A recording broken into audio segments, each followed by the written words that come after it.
I like the sound of this building. There's a sound here that goes with some of these old buildings.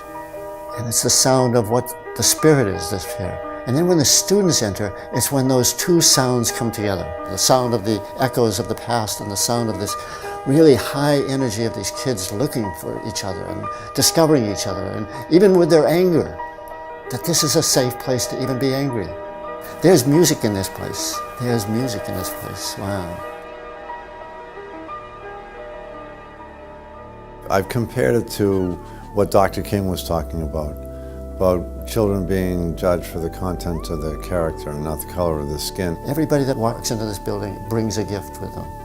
And our task as students, as faculty, as consultants, as trainers, is to discover what the gift is. And the energy is all about mission-oriented Americorps volunteers that come here to run our program. So people come here for a year or two of mission-oriented service to volunteer. We're housed in the old St. Augustine convent, and this 90-year-old building has a history of women who served. The mothers of South Boston approached me to help them create something after school that was more than sports. It's now home to 8 young adults who live here, volunteer their time and energy for a year or two to serve the children of South Boston.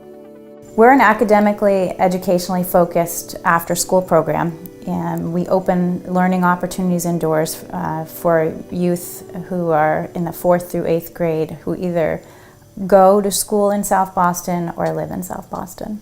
I got Ron. If you hang around the Paraclete for an afternoon, you'll be amazed at the people who filter in and out of this place. Elected officials to very successful businessmen to people who just want to help, maybe in the garden. And we feel that it's best to connect with volunteers through what they're passionate about. And what we are attempting to do is to expose our students to all the vibrant things that are going on in Boston, and to do that by bringing volunteers from all different connections within the city of Boston. Talking about it.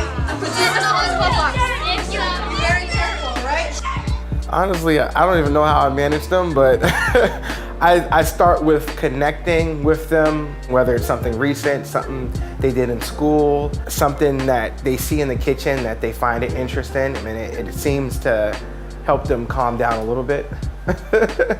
Yeah, like I see that. That's definitely one of those rebel things. If I can give a kid 10 minutes of my undivided attention, that's what I try to do. And you can see it in their eyes, it's worth its weight in gold to them. Some of the students go through things that I've personally never gone through. You'll be trying to talk to a student about, how you solve a math problem, or why did they get into an argument with this other student, and then they'll tell you something really difficult that has happened to them in their family, and their life can be really complicated, and there are a lot of things competing with them in their everyday lives, and that might be why they're struggling in school as well. And we've seen these kids thrive. Some kids who might otherwise fall through the cracks do really well here. When I first came here to America, I didn't know the system of how do you actually do writing in English. There's this one teacher that she's always got a book next to her. Just sitting down reading a book with her out loud, and then she helped me improve how to read, improve my grammar, and how to perfectly pronounce words. That's one thing that apparently helped me the most, because in school, the classroom is so big, but here I get individual help, and that's really helped me. Their participation levels and their immediate attraction to those adults who want to give them that undivided attention. Any child wants an adult's attention when it's meaningful attention.